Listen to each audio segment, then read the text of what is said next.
할렐루야. 우리 살아계신 하나님께 영광의 박수 올려드리겠습니다. 아멘. 네, 이제 공동체 방학이 끝나갑니다. 이제 상반기에는 소망의 복음을 굳게 붙들라, 이 말씀을 이제 기초로 해서 1:1 제자 양육도 리더 교육에 좀 집중을 하려고 지금 계획을 잡고 있습니다. 특별히 임직자 교육, 순장 교육을 또 깊게 하면서 큐티 훈련을 좀 하려고 하고, 특별히 1:1 제자 양육 동반자반, 양육자반을 개강을 합니다. 동반자반 1:1 양육받기 원하는 분들은 누구에게 양육받기 원하는지 우리 좀 김경숙 권사님에게 좀 말씀을 해주시면 저희가 연결을 해드리고, 또 동반자반을 수료했지만 아직 양육자반 마치지 못하신 분들은 이번 기회에 자원하셔서 이번에 훈련 받으실 수 있으면 감사하겠습니다. 잠깐 기도하고 말씀 나누겠습니다. 자비로우신 하나님 아버지, 이렇게 하나님의 은혜 가운데 모여 예배드림이 얼마나 큰 축복인지요. 이 시간에 하나님의 말씀으로 듣게 하여 주시고, 우리의 마음에 잘 박힌 목과 같이 하나님의 말씀을 허락하여 주옵소서. 예수님의 이름으로 기도하옵나이다. 아멘. 네, 이 시간에 저는 메시아를 만난 사람들이라는 제목으로 오늘 말씀을 함께 나누기를 원합니다. 헬라어에 보게 되면 시간이라는 그런 단어가 두 가지로 표현이 됩니다. 크로노스와 카이로스입니다. 크로노스는 과거와 현재와 미래로 이어지는 그 자연적인 시간을 크로노스라고 이야기를 합니다. 우리가 흔히 연대기라고 이야기하는 이 크로니클이라고 하는 이 말이 이 크로노스, 어떤 연대기적인 시간의 흐름, 거기서 나온 것이라고 할 수 있습니다. 반면에 카이로스는 어떤 목적의식에 개입된 특별한 경험의 시간이라고 할 수 있습니다. 우리에게 있어서 이 카이로스는 아주 특별한 만남의 시간이라고 이야기할 수 있습니다. 기회라는 뜻도 있지만 위기라는 그런 뜻도 포함되어 있는 단어가 바로 이 카이로스라고 하는 단어입니다.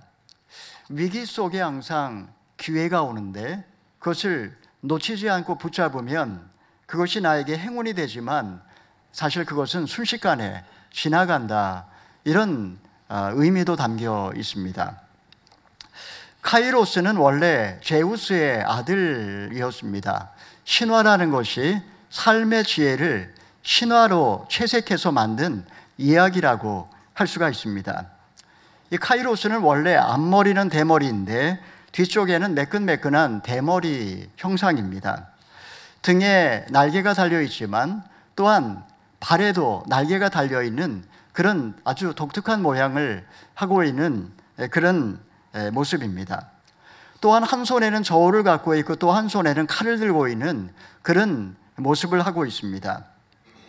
앞에서 다가올 때 머리카락을 움켜쥐듯이 그렇게 움켜쥘 수 있지만 바람처럼 지나가 버리면 그만입니다. 기회를 붙잡기 위해서 저울과 같은 분별력도 필요하고 칼과 같은 결단력, 용기도 필요하다. 이 안에 다 담겨 있는 그런 메시지라고 이야기할 수 있습니다. 19세기 위기의 역사, 나라가 멸망하는 그런 암울한 그런 시대에 우리 민족이 기독교와 만났다. 여러분, 이것은 굉장한 사건이라고 할 수 있습니다. 청일 전쟁에서 청나라가 일본에게 패하는 어처구니 없는 그런 사태가 일어났습니다. 사실 이것은 그 당시에 우리 조선 사람들에게 있어서는 충격적인 그런 사건이었습니다. 소수의 엘리트들은 세계 정세에 대하여 눈을 뜨게 되었고 열강의 야심에 대하여 이제 인식을 하기 시작하였습니다.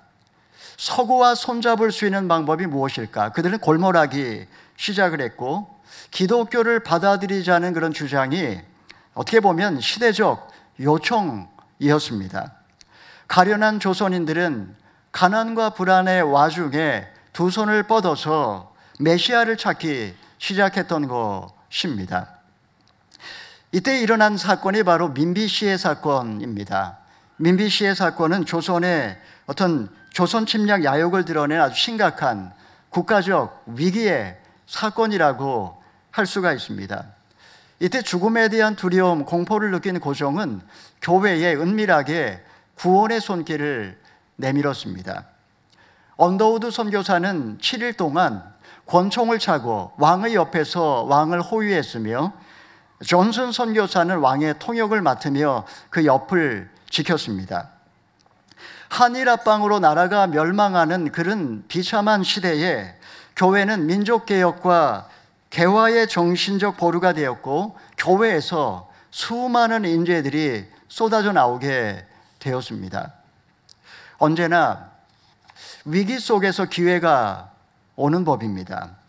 울밑에선 봉선화와 같이 그런 암울한 역사, 보잘것없는 우리 민족이 기독교를 만나면서 세계 무대에 이제 서서히 우뚝 서게 되었습니다.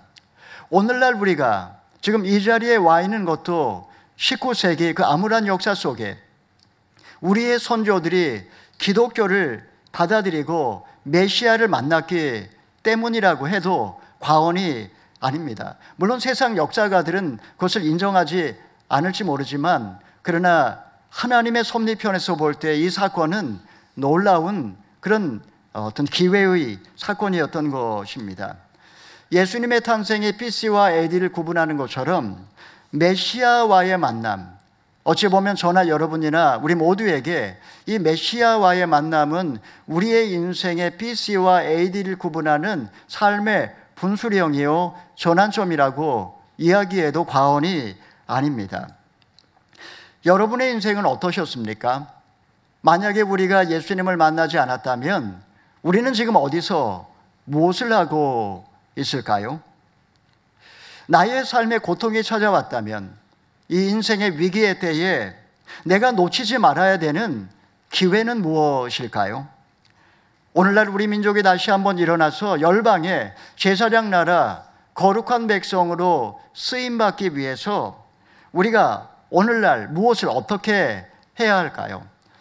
이 시간에 우리는 우리 인생의 가장 위대한 만남에 대하여 함께 말씀을 나누어 보기를 원합니다. 우리 35, 36절의 말씀을 읽어봅니다. 다음 날 요한은 자기 두 제자와 함께 다시 그곳에 서 있다가 예수께서 지나가시는 것을 보고 말했습니다. 보라, 하나님의 어린 양이시다. 그 말을 듣고 요한의 두 제자가 예수를 따랐습니다. 세례 요한의 제자들은 스승의 곁에 있으면서도 아직 구원자를 만나지 못한 것 같습니다. 어느 날 그들은 세례 요한이 예수님을 향해서 외치는 그 소리를 듣고 큰 충격에 빠졌습니다. 보라, 하나님의 어린 양이로다. 그들은 마치 감전된 것처럼 그 자리에 얼어붙고 말았습니다. 뭔가 결정적인 시간이, 뭔가 결정적인 기회가 그들에게 다가오고 있음을 그들은 직감했던 것입니다. 그들은 자신의 운명이 예수님과 연결되어 있음을 알고 세례 요한을 떠나 예수님을 쫓기 시작했다라고 성경은 이야기를 하고 있습니다. 자, 이때 예수님께서 그 두 제자에게 뭐라고 질문하십니까? 우리 38절의 말씀을 읽어봅니다. 예수께서 뒤를 돌아 그들이 따라오는 것을 보고 물으셨습니다. 무엇을 원하느냐? 그들이 말했습니다. 랍비여, 어디에 머물고 계십니까? 랍비는 선생이라는 뜻입니다. 무엇을 원하느냐? 예수님께서 왜 이런 질문을 하신 걸까요? 그들의 마음에 분명한 소원과 순수한 목적이 있는지를 지금 질문한 거라고 할 수 있습니다. 예수님을 따라와도 목적이 불순하고 소원이 희미하다면 끝까지 예수님을 따를 수 없기 때문입니다. 그들은 예수님에게 어디에 머무시는지를 물었습니다. 전혀 맥락이 맞지 않는 관역에 빗나간 대답처럼 보이지만 이 말 속에는 진리를 애타게 찾고 있는 그들의 어떤 절박함, 갈망이 담겨 있다라고 할 수 있습니다. 어디에 머무시는지 알고 싶었고 그곳에 가서 주님과 함께 깊은 대화를 나누고 싶다라는 그런 표현입니다. 예레미야 29장 13절의 말씀을 읽어보겠습니다. 너희가 너희의 온 마음으로 나를 찾을 때 너희가 나를 찾고 나를 발견할 것이다. 하나님은 간절한 소원과 선전한 열망을 가진 사람, 이런 사람에게 하나님 나라의 비밀을 계시해 주십니다. 여러분은 무엇을 구하고 계십니까? 예수님을 통해서 여러분이 구하고자 하는 그것이 무엇이냐 하는 질문입니다. 혹시 그것이 마음의 평안입니까? 그렇다면 요가센터에 가서 명상을 하는 게 나을지도 모릅니다. 풍요로운 삶입니까? 그렇다면 돈 버는 법을 연구하는 게 좋을지도 모르겠습니다. 육신의 건강입니까? 그렇다면 좋은 음식을 먹고 명의를 찾아다니면 될지도 모릅니다. 우리가 예수님께 구하는 것, 무엇을 구하느냐? 예수님이 우리에게 기대하시는 것, 우리가 예수님을 통해 얻을 수 있는 것은 영원한 생명이고 그 영원한 생명으로 가는 길이라는 사실, 주님은 그 두 제자들에게 이것을 명백하게 하기를 원하셨던 것입니다. 자, 그러면 예수님은 자신을 따르는 제자들에게 어떤 대답을 하셨는지 39, 40절의 말씀을 읽어보겠습니다. 예수께서 대답하셨습니다. 와서 보라. 그래서 두 제자는 가서 그분이 계시는 것을 보고 그날 그분과 함께 지냈습니다. 때는 오후 4시쯤이었습니다. 요한의 말을 듣고 예수를 따라간 두 사람 중 한 사람은 시몬 베드로의 동생 안드레였습니다. 어디에 계십니까? 라고 하자 예수님께서는 와보라, 아주 간단하게 대답을 하셨습니다. 와보라. 우리는 누군가를 집에 초대하는 거 웬만큼 결심하지 않고는 쉽게 사람을 초대하지 못합니다. 일단 집이 깨끗하게 정리정돈이 되어 있지 않고 또 와도 보여줄 게 없기 때문에 와보라고 그렇게 선뜻 이야기를 못합니다. 사실 인간은 자기의 내면 세계를 보여주는 것에 대한 일종의 공포가 있습니다. 그래서 사람들을 집에 초대하는 것을 잘 못하고 또 초대하게 되면 그 전날 대청소를 해야지 한번 초대할까 말까입니다. 그런데 예수님께서는 어디에 머무십니까? 라고 묻는 이 제자들에게 와보라고 그들을 초대했고 그들과 오랜 시간 함께 시간을 보내셨습니다. 어찌 보면 이 한나절의 시간, 이것이 그들의 인생에 놀라운 전환점이 되는 시간이었습니다. 그러면 예수님을 만난 그들의 고백이 무엇입니까? 우리 41절의 말씀을 읽어봅니다. 안드레는 가장 먼저 자기 형 시몬을 찾아가 말했습니다. 우리가 메시아를 만났다. 메시아는 그리스도라는 뜻입니다. 우리가 메시아를 만났다. 안드레는 형제 시몬 베드로를 찾아가서 이렇게 고백을 했습니다. 만났다. 이 말은 그냥 만났다라는 뜻이 아닙니다. 우리가 잘 아는 유레카라고 하는 헬라어가 쓰여져 있습니다. 이 유레카는 찾았다, 발견했다, 이런 뜻입니다.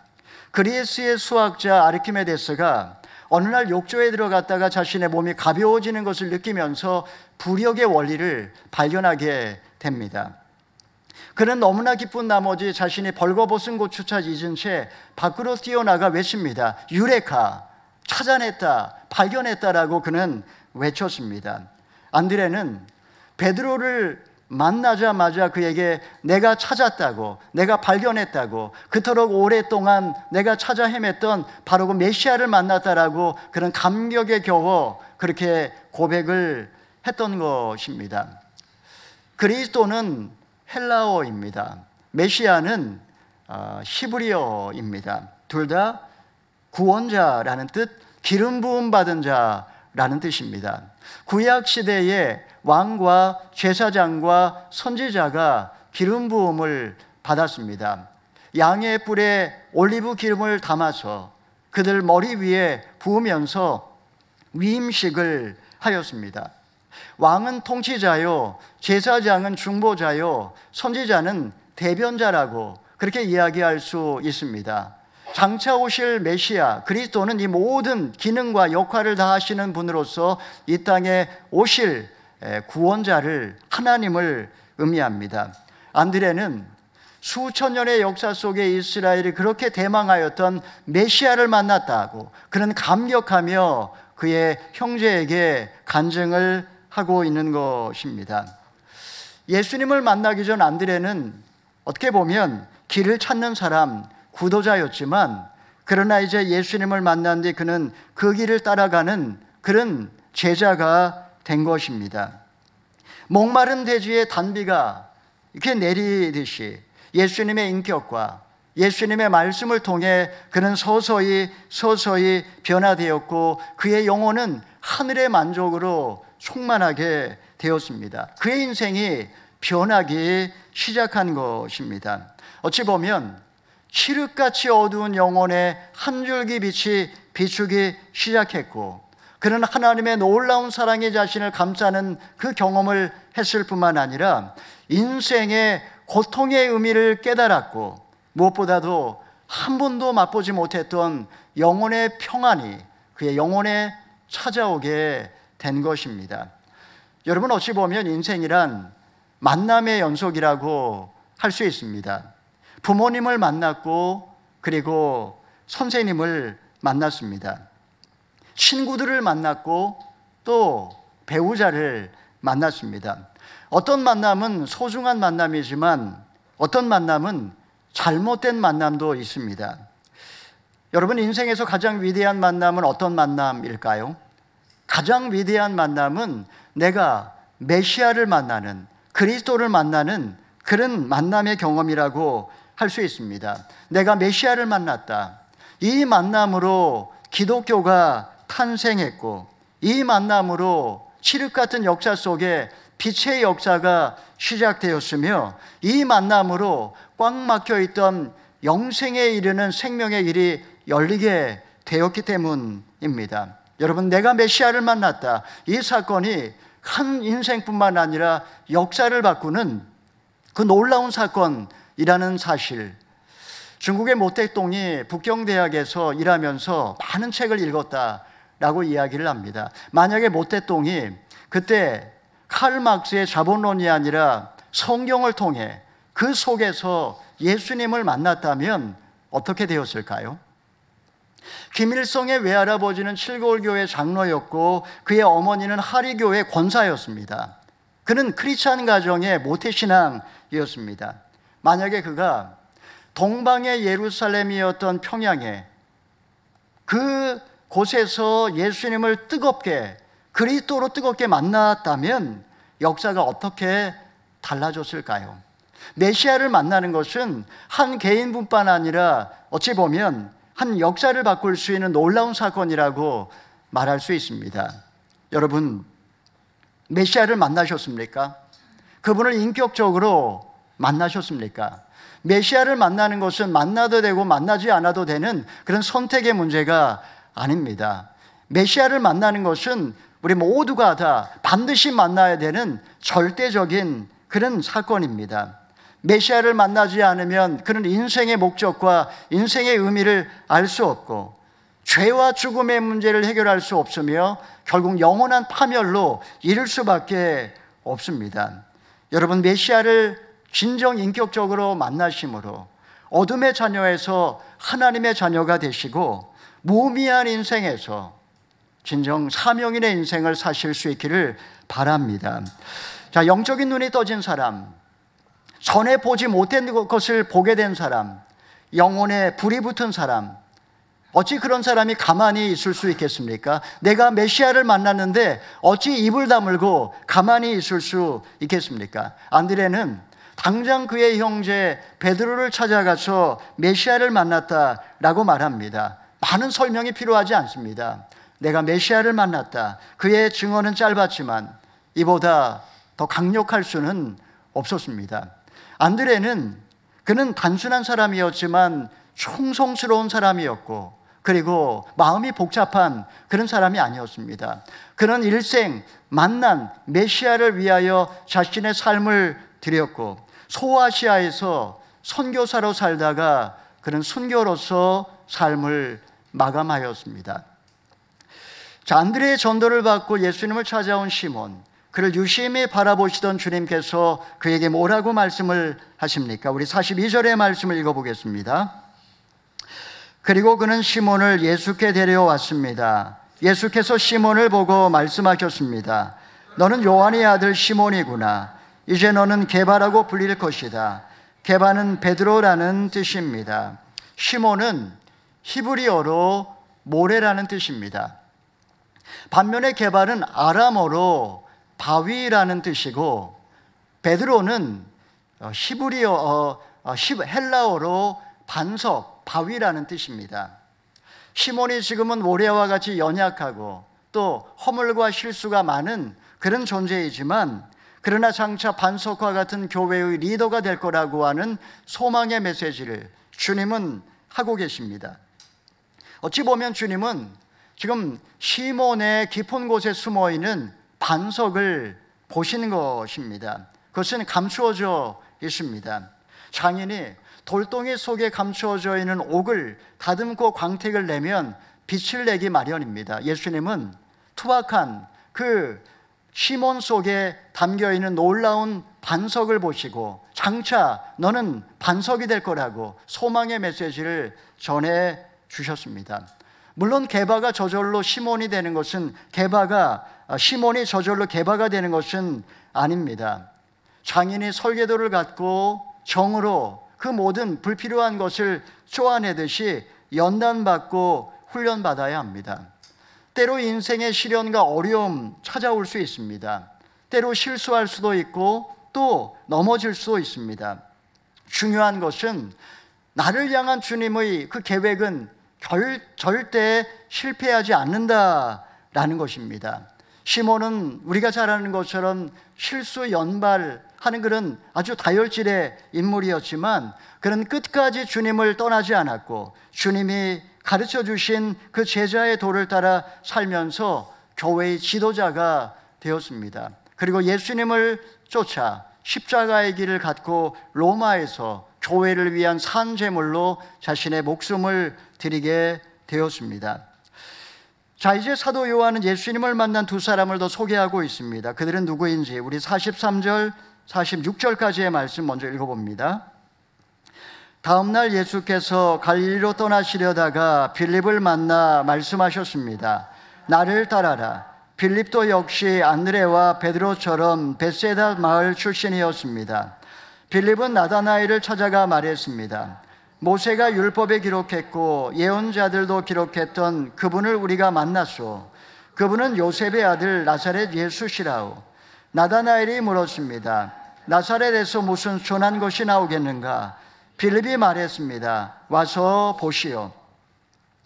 이튿날 예수님께서 갈릴리로 나가려고 하시다가 빌립을 우연히 만나게 되었습니다. 이 사건 역시 우연한 사건이었지만 사실은 놀라운 하나님의 계획 가운데 일어났습니다. 예수님은 빌립을 보자마자 그에게 지도자감인 것을 알아보셨습니다. 그는 아주 머리가 명석한 총명한 사람이었지만 근본적으로 세상을 부정적으로 보는 그런 사람이었습니다. 예수님은 그를 훈련하여 제자로 삼기 위하여 나를 따라라, 그를 제자로 불러주셨습니다. 훗날 빌립은 어떻게 되었을까요? 그는 나중에 프랑스의 고을 지방에 가서 복음을 전했고, 나중에는 히에라폴리스로 내려와 거기서 복음을 전하다가 장렬하게 순교로 인생을 마쳤습니다. 자, 빌립은 그의 친구 나다나엘을 찾아가 예수님을 전합니다. 나다나엘이 누굴까? 성경에 나오는 예수님의 제자 바돌로메의 또 다른 이름이 바로 나다나엘입니다. 그는 아주 내면적인 사람이었고 사색하는 사람이었으며 아주 순전한 그런 사람이었습니다. 그는 나사렛에서 무슨 선한 것이 나오겠느냐 하는 그런 편견을 갖고 있었기 때문에 빌립의 전도를 듣고 받아들일 수 없었습니다. 이때 빌립이 어떻게 이야기합니까? 그는 불필요하게 그와 논쟁하지 않습니다. 와서 보라. 직접 경험하는 것, 직접 눈으로 보는 것만큼 더 좋은 전도는 없습니다. 이때 예수님이 나다나엘을 어떻게 도와주십니까? 우리 마지막으로 47절에서 51절의 말씀을 읽어봅니다. 예수께서 나다나엘이 다가오는 것을 보시고 그에 관해 말씀하셨습니다. 여기 참 이스라엘 사람이 있다. 이 사람에게는 거짓된 것이 없다. 나다나엘이 물었습니다. 어떻게 저를 아십니까? 예수께서 대답하셨습니다. 빌립이 너를 부르기 전 내가 무화과 나무 아래에 있을 때 내가 보았다. 그러자 나다나엘이 대답했습니다. 라삐여, 당신은 하나님의 아들이시며 이스라엘의 왕이십니다. 예수께서 그에게 말씀하셨습니다. 내가 무화과 나무 아래에 있던 너를 보았다고 해서 믿느냐? 이제 그보다 더 큰 일도 보게 될 것이다.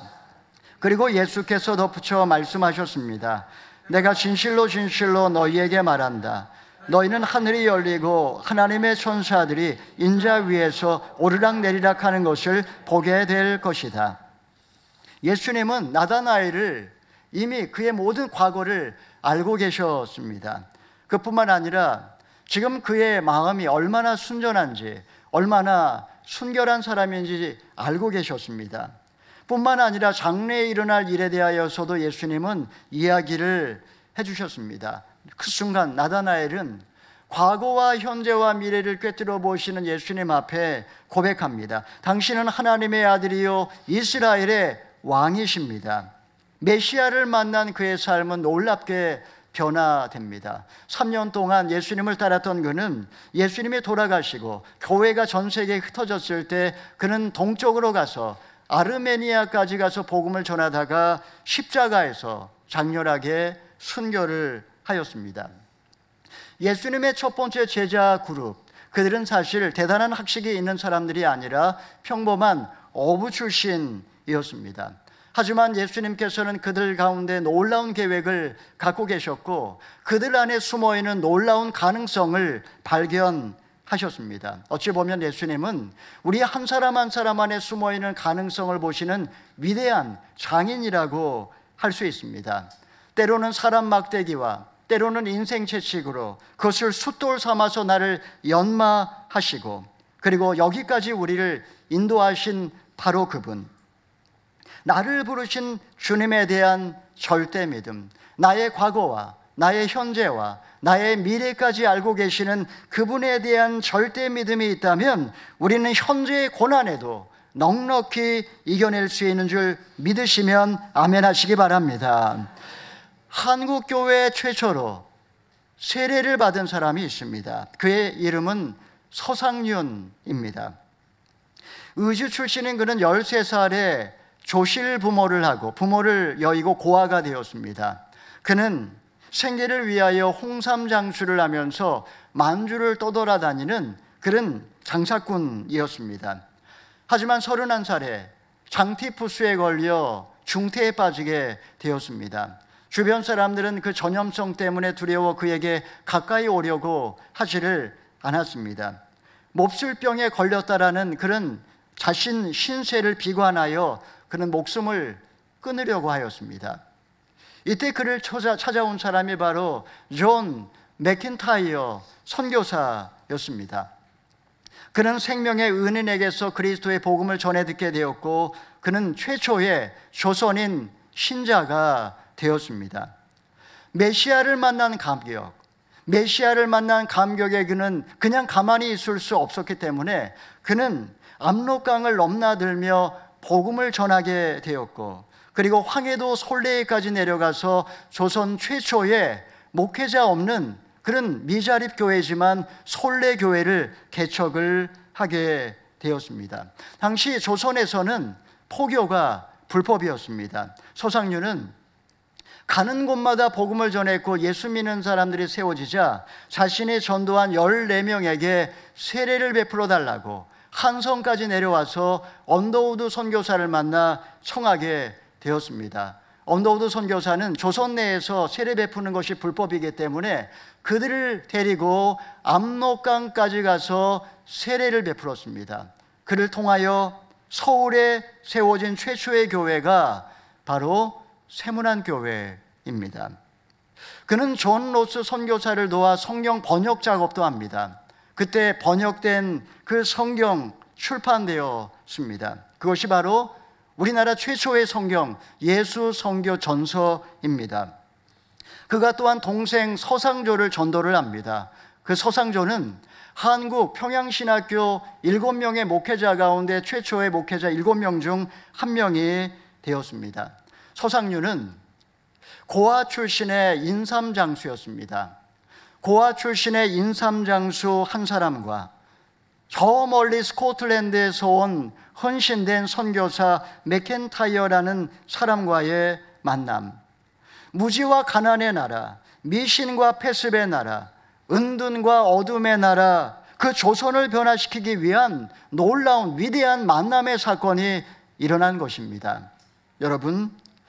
여러분에게는 이런 만남의 사건이 있습니까?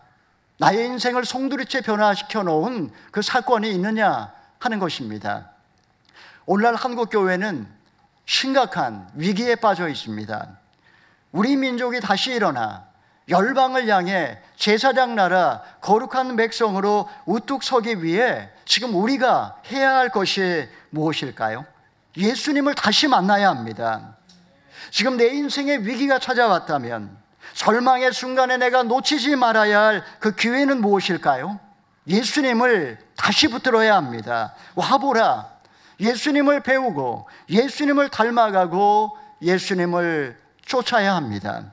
여러분, 세상에서 가장 위대한 만남은 메시아와의 만남입니다. 메시아를 만났다면 그는 이전처럼 살지 못할 것입니다. 다른 북소리를 듣고 걷는 사람이기에 돈을 위하여 양심을 팔지 않고 높아지기 위하여 거짓과 타협하지 않습니다. 눈앞에 영원한 세계가 펼쳐져 있기에 그 영원한 이상을 향하여 이 땅에 썩어질 것에 소망을 두고 살아가지 않습니다. 채우기보다도 비워주고 주를 위하여 고난받는 것에 즐거움을 느낍니다. 사랑하는 여러분, 여러분은 예수님을 만난 특별한 경험이 있으십니까? 내 인생을 AD와 BC로 구분할 수 있는 그 분수령이 된 만남의 사건이 언제입니까? 예수님과의 만남은 이례적 사건이 아니라 미완료 진행형입니다. 옛날에 한 번 만난 것으로 우리가 만족할 것이 아니라 우리는 날마다 뜨겁게 인격적으로 메시아를 만나야 합니다.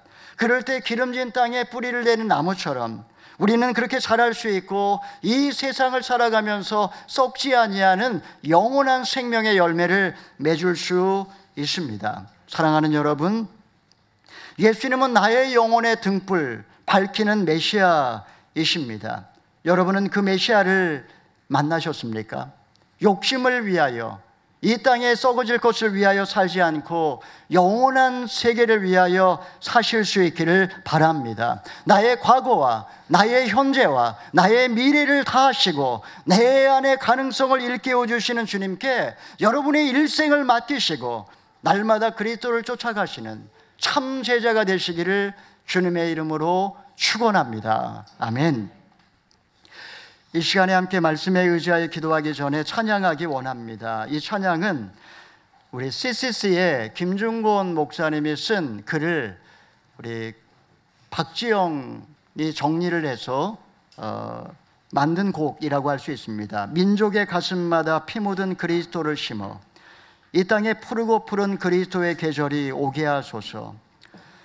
이 땅에 하나님의 나라가 이루어지게 하옵소서.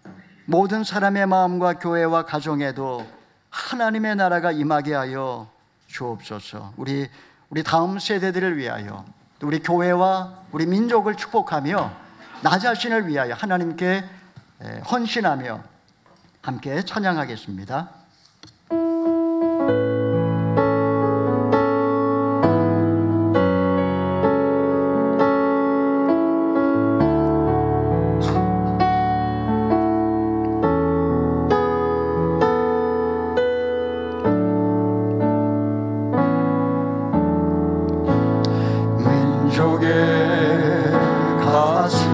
가슴마다 피 묻은 그리스도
어떻게 하면 우리 민족이, 어떻게 하면 우리 교회가, 어떻게 하면 우리 가정이 다시 한번 우뚝 설 수 있을까요? 돌이켜보면 지난 역사 속에 하나님이 우리 민족을, 우리 교회를, 그리고 우리 가정에 복을 주셨고 우리를 여기까지 인도해 주셨건만 우리는 어느새 하나님과의 만남을 망각한 채 세상에 취해 껍데기 신앙인으로 살고 있는지 모릅니다. 이 시간에 함께 기도하기 원합니다. 하나님, 우리 민족의 가슴마다 하나님의 꿈을 다시 꾸게 하여 주옵소서. 주님, 우리의 자녀들이 예수님을 메시아로 만나게 하여 주옵소서. 주님, 우리가 땅끝까지 복음을 증거하는 전도인의 사명을 다할 수 있도록 주님, 우리를 다시 한번 일깨워 주시옵소서.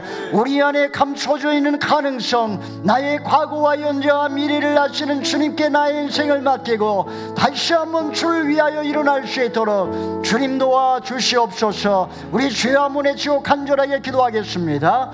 주여, 자비로우신 하나님 아버지, 다시 한번 우리가 다시 한번 복음을 나아가게 하여 주옵소서. 하나님, 우리 성도들에게 주님의 복음을 하여 주시고 하나님 아버지, 우리의 마음에 놀라운 비전을 도와주시고 하나님 아버지, 우리가 우리의 가족이 일어날 수 있는 비전, 다시 한번 주님을 만나